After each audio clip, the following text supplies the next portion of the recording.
حضور کی بارگاہ میں سوال عرض ہے کہ حضور اس حوالے سے تھوڑی رہنمائی فرمائیں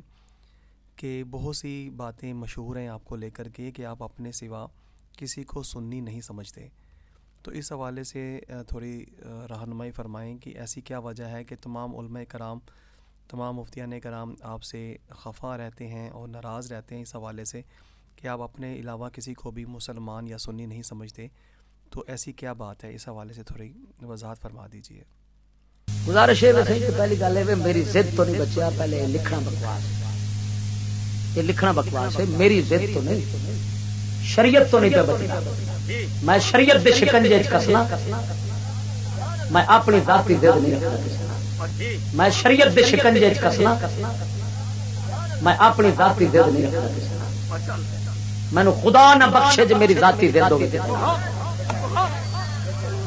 میرا ویر جہد نال ہے مصطفیٰ دی شریعت والی، میرا خدا گواہ اس گل دا، میرے دل نو جاندا ہے جو بنایا ہے۔